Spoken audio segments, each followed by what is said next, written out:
दोस्तों, दुनिया के सबसे ज्यादा एक्टिव सोशल मीडिया प्लेटफॉर्म को अमीर शख्स एलोन मस्क ने खरीद लिया है। 25 अप्रैल 2022 के शाम को ट्विटर की डील फाइनल कर दी गई है और इसके साथ यह डील दुनिया की सबसे बड़ी डील बन गई है। एलोन मस्क ने ट्विटर को 44.20 मिलियन डॉलर में खरीदा है, जिसे रुपया में देखा जाए तो वह 3.37 लाख करोड़ रुपए होते हैं। अब जाहिर सी बात है, एलोन मस्क जो कि दुनिया के सबसे बड़े इंसानों में से एक है और उनकी डील भी तो सबसे बड़ी ही होगी। मगर ये डील होने के बाद लाखों सवाल उठाए जा रहे हैं। कई लोग बौखला गए हैं तो कई लोग खुश हो गए हैं। दुनिया भर के सोशल मीडिया में एलोन मस्क और ट्विटर छा गए हैं। दोस्तों, आपको नहीं पता तो बता दे, एलोन मस्क काफी समय से ट्विटर से जुड़े हैं। ट्विटर पे एलोन मस्क के 86 मिलियन फॉलोअर्स हैं। ट्विटर एक ऐसा प्लेटफॉर्म है जहां लोग खुलकर अपने मन की बात करते हैं। यहाँ फ्रीडम ऑफ स्पीच का सबसे अच्छा इस्तेमाल किया जाता है। मगर हाल ही में ट्विटर में बहुत से ऐसे एक्शंस हुए हैं जिसे एलोन मस्क पसंद नहीं करते हैं। फ्रीडम ऑफ स्पीच होने के बावजूद कई लोगों के अकाउंट ब्लॉक कर दिए गए हैं और भी कई ऐसी चीजें हैं जिससे एलोन मस्क अपने ट्विटर हैंडल से अपने फैंस से ट्वीट करवा रहे हैं। इससे पहले एलोन मस्क का 9% हिस्सा ट्विटर पे था। ये काफी छोटा शेयर था जिसे वह ट्विटर पर बदलाव नहीं कर सकते थे। मगर आज जब एलोन मस्क ने ट्विटर को 44 बिलियन डॉलर में खरीद लिया है, अब यहाँ सिर्फ उनकी मर्जी चलेगी। अब देखना ये है कि वह ट्विटर में क्या क्या बदलाव लाएंगे। दोस्तों, आज हम आपको इस वीडियो में बताएंगे आखिर क्यों खरीदा और जब ट्विटर एलोन मस्क का हो ही गया और क्या क्या बदलाव देखा जाएगा। इस वीडियो के अंत तक बने रहें, क्योंकि हम आपको न सिर्फ एलोन मस्क और ट्विटर के बारे में बताएंगे और इससे जुड़े कई इंटरेस्टिंग बातें बताएंगे जिसे सुनकर आप हैरान हो जाओगे। एलोन मस्क का पहला रीजन ट्विटर को खरीदने का। दोस्तों, अगर आपने कभी ट्विटर चलाया होगा तो आपको पता होगा कि ट्विटर में एक बार कोई वर्ड ट्वीट कर दिया तो आप उसे एडिट नहीं कर सकते हैं, क्योंकि ट्विटर में एडिट का ऑप्शन ही नहीं दे रखा, जिससे एलोन मस्क भी बहुत ज्यादा परेशान है।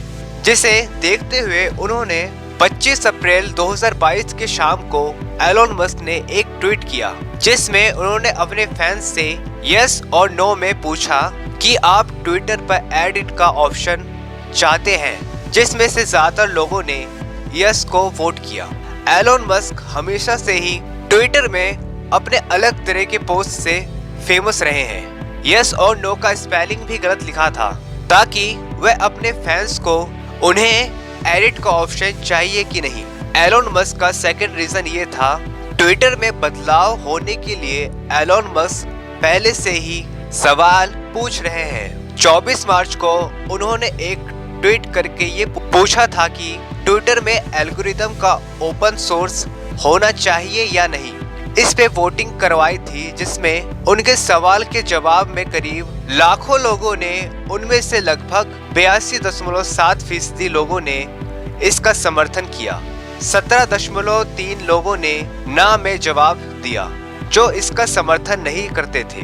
ट्विटर के एल्गोरिदम के ऊपर एक बार एलोन मस्क ने टेड टॉक में इसकी बात की थी। उन्हें लगता है कि ट्विटर का कोड ओपन होना चाहिए और उसे गेटअप पर डाल देना चाहिए। ऐसा करने से लोग उसे देख सकेंगे और उसमें गलतियां ढूंढ सकेंगे और उसका सोल्यूशन भी कर सकेंगे। जब ट्विटर का एल्गोरिदम सोर्स ओपन हो जाएगा, ये जानने का मौका मिलेगा कि उनका पोस्ट को डिमोट किया गया है कि प्रमोट किया गया है। एलोन मस्क चाहते हैं कि कुछ भी छुपा नहीं रह सके। हमारा तीसरा रीजन क्रिप्टो करेंसी से जुड़ा हुआ है। आप सबको अच्छे से पता है कि एलोन मस्क को क्रिप्टो करेंसी कितना पसंद है, इसलिए उन्होंने ट्विटर पर क्रिप्टो करेंसी स्कैम को हटाने की बात की है।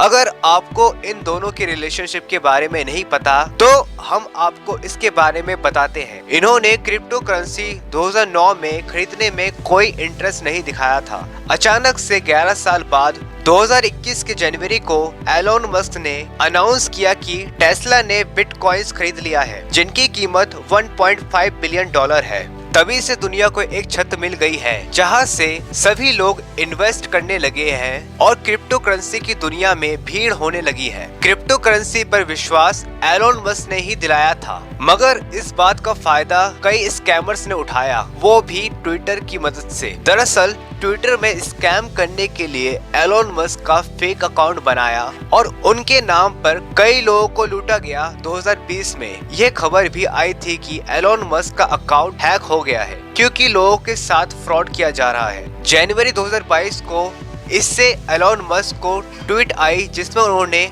प्रेजेंट आर नॉट अनोइंग लिखकर ट्विटर पर ट्वीट करके उस पे एक एडवर्टाइजमेंट डाली, जिसमें उन्होंने NFT एडवर्टाइजमेंट को बेकार बताई, जिसमें उन्होंने शिकायत की कि वह अपने NFT इंजीनियरिंग रिसोर्सेज प्रोफाइल पर बेकार पैसा खर्च कर रही है, जबकि क्रिप्टो स्कैमर्स धोखाधड़ी में लगे हुए हैं। अब बात करते हैं चौथे बदलाव के ऊपर, जो कि ट्विटर पर बहुत जल्दी देखने को मिलेगा। दोस्तों, लोग आज ट्विटर पर फ्रीडम ऑफ स्पीच चाहते हैं, ऐसा हमें उनके ट्वीट से पता चलता है। 25 मार्च 2022 को उन्होंने एक ट्वीट किया जिसमें एक पोल किया था। लोगों से पूछा, लोकतंत्र के लिए अभिव्यक्ति की आजादी जरूरी है कि नहीं? अभिव्यक्ति के सिद्धांत का पालन ट्विटर को करना चाहिए कि नहीं? इस पोल पर करीब 20 लाख लोगों ने वोट किया है, जिसमें से केवल 69.6% लोगों ने हाँ में जवाब दिया और बाकी ने ना में जवाब दिया। ट्विटर का एक रूल है, जहाँ व्यक्ति speech, voice, violence in those words को इस्तेमाल करते हैं तो उनका ट्वीट डिलीट कर दिया जाता है। अगर उस अकाउंट पर बार बार ये मैसेज आता है, उनके अकाउंट को ब्लॉक कर दिया जाता है। हमने काफी बड़े बड़े लोगों का अकाउंट ब्लॉक होते हुए देखा है। डोनाल्ड ट्रंप के अकाउंट को भी ट्विटर ने ब्लॉक कर दिया क्योंकि उनका ट्वीट अक्सर क्रिटिक्स में रहते हैं। भारत में कई बड़े हस्तियों के अकाउंट्स को ब्लॉक कर दिया गया है, इसमें से कंगना रनौत भी शामिल है। सरकार के खिलाफ बात करने वाले पत्रकार के अकाउंट को भी ब्लॉक कर दिया जाता है। इस बात के लिए ट्विटर हैशटैग ट्रेंडिंग करता रहता है। फ्रीडम ऑफ स्पीच की आजादी सभी को मिलनी चाहिए, तब क्यों नहीं इन लोगों को मिलेगी? और जो लोग ट्विटर पर क्रिटिकल बातें करते हैं, उनकी भी एलोन मस्क ने 25 अप्रैल को एक ट्वीट किया जिसमें उन्होंने लिखा है कि मुझे उम्मीद है मेरे सबसे बुरे आलोचक भी ट्विटर पर बने रहेंगे, क्योंकि फ्री स्पीच का यही मतलब है। इन्होंने अभिव्यक्ति की आजादी के बीच पूरी टिप्पणी को शेयर किया, जिसे कई लोगों ने पसंद किया और इनके इस सोच को अप्रिशिएट किया। भले अभिव्यक्ति की आजादी को बहुत कम लोगों ने वोट किया है, मगर एलोन मस्क अपने मर्जी के मालिक है और उनके 25 अप्रैल के ट्वीट के बाद हमें ये समझना चाहिए कि ट्विटर पर अब फुल फ्रीडम ऑफ स्पीच बहुत जल्द मिलने वाली है। अब ट्विटर की चौथी सबसे बड़ी बदलाव ये होगी कि लोगों की अपने अभिव्यक्ति की आजादी को फुल एक्सप्रेस किया जाएगा और उनके ट्वीट्स को डिलीट नहीं किया जाएगा, चाहे वह ट्विटर के नए मालिक एलोन मस्क के आलोचक में क्यों ना हो। अगर आप ये सोच रहे होंगे कि इन्हीं वजह के चलते एलोन मस्क ने ट्विटर को खरीदा है, दरअसल एलोन मस्क कई दिनों से ट्विटर की इन्हीं वजह से नाराज थे और वह बदलाव भी बहुत पहले से ही चाहते थे। ट्विटर पर 9% हिस्सेदारी लेने के बाद एलोन मस्क ने कहा कि ट्विटर को प्राइवेट होना पड़ेगा, लेकिन इतने कम शेयर्स में कुछ खास बदलाव नहीं हो सकेगा। इसलिए उन्होंने ट्विटर को खरीदने का ऑफर किया, जिसे ट्विटर ने स्वीकार कर लिया। अब एलोन मस्क के पास ट्विटर का 100% शेयर्स होंगे, जिसमें हर एक शेयर्स $54.2 का होगा, यानी 40,148 प्रति शेयर्स के दर पर कंपनी को खरीदा है। एलोन मस्क इस दुनिया के लिए इंस्पिरेशन है। वह बड़े छोटे पद से दुनिया के सबसे बड़े पद तक पहुंचे हैं। खासकर नौजवान उनको अपना आइडल मानते हैं। एलोन मस्क के उठाए कुछ स्टेप्स उन्हें और दिलचस्प इंसान बनाते हैं। जरा सोचिए, ट्विटर का कुछ सवाल उन्हें आपत्तिजनक लगता है और दूसरे दिन उसे वह $44.20 बिलियन में खरीद लेते हैं।